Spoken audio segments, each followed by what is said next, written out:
वही हुआ जिसका खदशा जाहिर किया जा रहा था, बार बार जिसका मैंने अपनी गुज़श्ता वीडियोस में भी तस्करा किया। जी हाँ, ज़िला सियालकोट के हलका PP 38 में जहां आइंदा माह 28 जुलाई को ज़िमनी इलेक्शन का मैदान सजने जा रहा है। ये मैदान सजने से पहले, ये इस मार्के से पहले, ये जो सियासी जंग है पाकिस्तान मुस्लिम लीग नून और पाकिस्तान तहरीक इंसाफ में इस ज़िला सियालकोट के ज़िमनी इलेक्शन के दौरान इसकी अभी बाज़ाब्ता तौर पर बाकायदा जो है इंतखाबी मुहिम का आगाज़ नहीं हुआ, लेकिन जिसका हमने जिस तरह अपनी जो गुज़श्ता वीडियोज़ हैं ज़िला सियालकोट के हवाले से, उसमें हमने बार बार इस बात का तस्करा किया कि अगर पाकिस्तान तहरीक इंसाफ को यहाँ पर धरे बंदियों का सामना हुआ तो ये मुकाबला यकतरफा साबित होगा। तो ऐसी ही इस वक्त सूरत हाल का सामना है पाकिस्तान तहरीक इंसाफ को, जो गुज़श्ता दिनों जो पाकिस्तान तहरीक इंसाफ की तरफ से टिकट फाइनल किया गया, जो उम्मीदवार का ऐलान किया गया कैसर बरियार, जिनका ताल्लुक़ इस पार्टी से नहीं था, वो एक ही दिन में पार्टी में शामिल हुए और पाकिस्तान तहरीक इंसाफ की टिकट लेने में कामयाब हुए। तो उनके टिकट मिलने के बाद जो पार्टी की इस वक्त अंदरूनी तनाज़ात हैं मुकामी ओहदेदारों के दरमियान, मुकामी जो पार्टी की सिचुएशन है वो बड़ी इस वक्त तनाज़ात का शिकार हो चुकी है, जो जिसकी वजह से ये जो मुकाबला है ये वन साइडेड यानी कि यकतरफा होता हुआ दिखाई दे रहा है, क्योंकि इस हलके में जो पाकिस्तान मुस्लिम लीग नून की पोजीशन है वो पहले ही बहुत ज़्यादा मुस्तहकम है। और इसके साथ साथ जो पाकिस्तान तहरीक इंसाफ है, जैसे हमने कहा था कि अगर यहाँ पर जो डिवाइड हुई, पार्टी में सेपरेटेशन हुई, तो इसके लिए ये मुकाबला पाकिस्तान तहरीक इंसाफ के लिए जीतना नामुमकिन ही नहीं बल्कि एक ख्वाब बनकर रह जाएगा। तो जी हाँ, आज की इस वीडियो में हम बाकायदा इस सारी सिचुएशन का जो अभी इस वक्त ताज़ा तरीन लेटेस्ट सिचुएशन हल्के की इख्तियार कर चुकी है उसका तस्करा करेंगे। साथ ही साथ जो NS-72 जो पाकिस्तान मुस्लिम लीग नून के उम्मीदवार हैं तारक सुबहानी, उनके कज़न जिनका ताल्लुक़ NS-72 अरमग़ान सुबहानी, जिन्होंने जनरल इलेक्शन में फरदौस आशिक अवान को शिकस्त दी थी, उनसे हमारी गुफ्तगू हुई। जिस दिन बजट इजलास था, वो बजट सेशन में शिरकत के लिए आए हुए थे, तो जब जैसे वो इजलास से बाहर निकले, हमने उनसे खुश अख्तर सुबहानी की जो वफ़ात हुई, इंतकाल के हवाले से उनसे ताज़ियत की, और साथ ही साथ ये PP 38 के ज़िमनी इलेक्शन के हवाले से उनसे लेटेस्ट सिचुएशन जानने की कोशिश की। उन्होंने क्या कहा आज की इस वीडियो में हम वो भी आपको बताएंगे। तो नाज़रीन, जिन लोगों ने अभी तक मेरा ये YouTube चैनल सब्सक्राइब नहीं किया, उनसे गुजारिश है कि वो इस चैनल को ज़रूर सब्सक्राइब करें, ताकि जो PP 38 में इलेक्शन होने जा रहा है उसकी जो पूरी ग्राउंड रियलिटी है टिल टू इंतखाबी मुहिम से लेके इंतखाबी जो पोलिंग डे है तब तक वो जो सिचुएशन जो रोज़ाना की डेवलपमेंट होगी वो हम आपके सामने रखेंगे। साथ ही साथ आज़ाद कश्मीर का भी इलेक्शन होने जा रहा है आइंदा माह 25 जुलाई को, तो वो भी जो उसकी भी अपडेट्स हैं वो भी हम आइंदा दिनों से वो बाकायदा आपके सामने रखेंगे। तो मेरा ये YouTube चैनल ज़रूर सब्सक्राइब करें।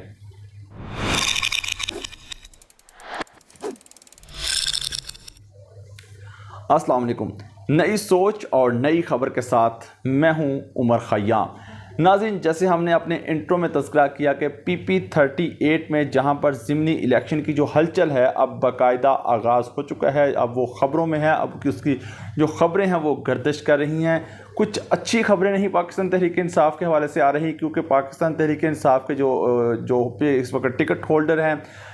कैसर बरियार, जो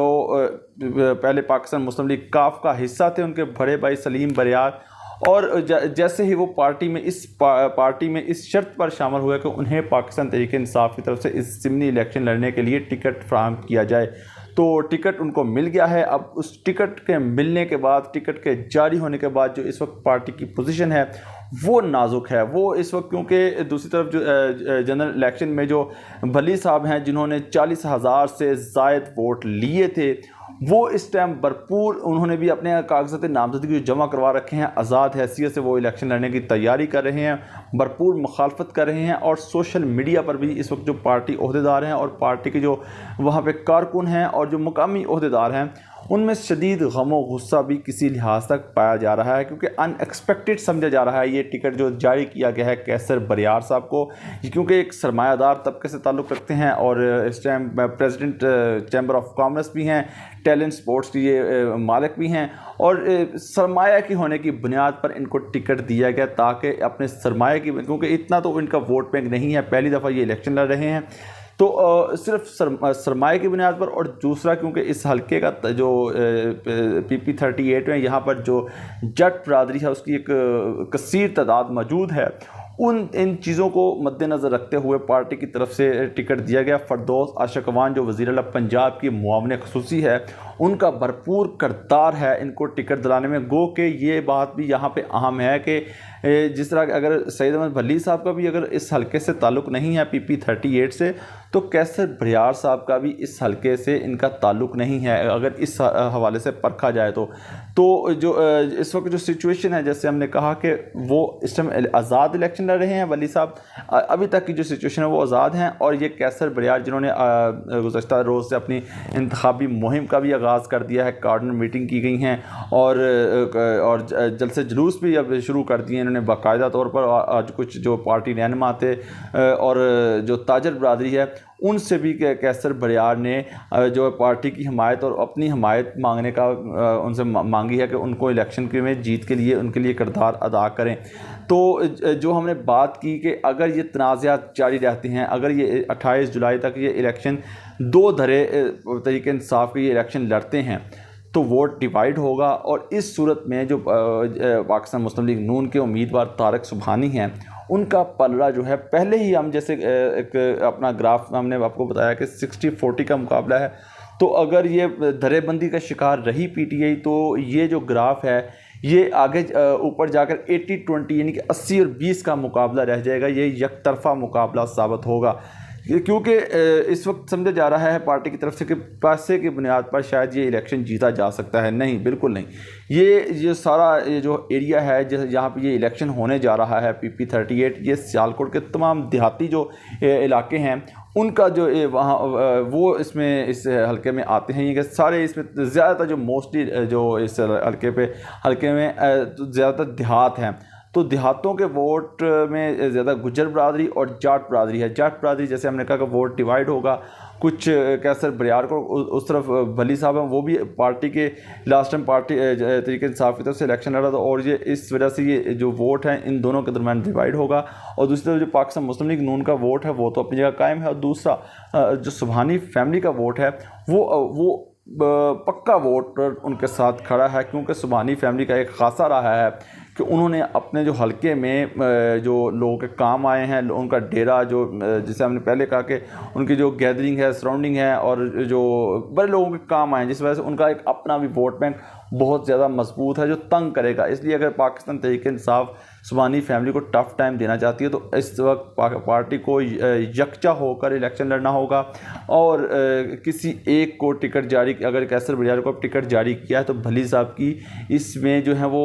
उसका तावन भरपूर तरीके से दरकार है। अगर वो तावन नहीं करते तो जैसे हमने कहा कि ये मुकाबला यकतरफा साबित होगा, जो पाकिस्तान तहरीक इंसाफ के लिए ख़तरे का बायस बनेगी। जैसे जो गुज़श्ता 2 माह में ज़िमनी इलेक्शन हारे तसलसल के साथ, तो ये भी ख़दशा है कि पाकिस्तान तहरीक इंसाफ बआसानी ये इलेक्शन हार जाएगी। तो पार्टी को इस हवाले से ज़रूर सोचना चाहिए कि इस धरेबंदियों को इस इलेक्शन में सुबहानी फैमिली को टफ़ टाइम देने के लिए इस धरेबंदियों का जो है वो ख़त्म किया जाए। दूसरी बात जो हमने शुरू में की कि गुज़श्ता रोज़ जब बजट इजलास था उसमें शिरकत के लिए अरमगान सुबहानी तशरीफ़ लाए थे, तो जैसे वो असम्बली से बाहर निकल रहे थे तो मैंने उनसे सलाम किया और उनसे ताज़ियत की, खुशअख्तर सुबहानी साहब की, जिनकी वफ़ात के बाद ये जो नशिस्त है वो खाली हुई, अब यहाँ पर ज़िमनी इलेक्शन हो रहा है। तो मैंने उनसे जब ताज़ियत के बाद मैंने जब उनसे क्वेश्चन किया कि सर PP 38 में आप क्या समझ रहे हैं, आप किस बुनियाद पर ये इलेक्शन क्या आप जीत पाएंगे बासानी, तो वो बड़े पुरइत्माद नज़र आए। उनका जो एटीट्यूड था, जो उनके तासुरात से वो बड़े इत्मीनान बख्श थे। तो उन्होंने बड़ा फिलबदी इस बात का जवाब दिया कि हम अपनी जो है वो कारकर्दगी की बुनियाद पर इलेक्शन लड़ेंगे। जब मैंने उनके से एक और क्वेश्चन किया कैसर बरियार को आप अपना कैसा हरीफ समझ रहे हैं, तो उन्होंने कहा कि वो सरमाए की बुनियाद पर इलेक्शन लड़ेंगे और हम अपनी कारकर्दगी की बुनियाद पर इलेक्शन लड़ेंगे। इस पर कोई शक नहीं कि पाकिस्तान तहरीक इंसाफ के लिए एक बड़ा चैलेंज है। और अगर देखते हैं अब 28 जुलाई को ये जो इलेक्शन होने जा रहा है, ये जो रवायत है मुस्लिम लीग नून की हमेशा से इस हल्के से जीतने की, वो रवायत कायम रहती है। यार पाकिस्तान तहरीक इंसाफ ये रवायत तोड़ने में कामयाब होती है। एक बड़ी फतह होगी अगर पाकिस्तान तहरीक इंसाफ इस मैदान को जीत लेती है। लेकिन जीत के लिए ज़रूरी है, जिस तरह हमने इस वीडियो में बाकायदा तज़किरा किया कि उस जीत के लिए ज़रूरी है कि पाकिस्तान तहरीक इंसाफ को इस धराबंदियों से जो है वो दराबंदियों को ख़त्म करना चाहिए। तनाज़ात का शिकार है, इस वक्त खुलफशार का शिकार है, उनका ख़ात्मा करना बहुत ज़रूरी है अगर ये इलेक्शन अपने नाम करना है। तो आज के वीडियो में इतना ही। इंशाल्लाह नई वीडियो के साथ कल दोबारा हाज़िर होंगे। आपसे जो रिक्वेस्ट की थी कि आप मेरा ये यूट्यूब चैनल ज़रूर सब्सक्राइब करें, तो मुझे दीजिए इजाज़त। आज के लिए इतना ही। अल्लाह हाफ़िज़।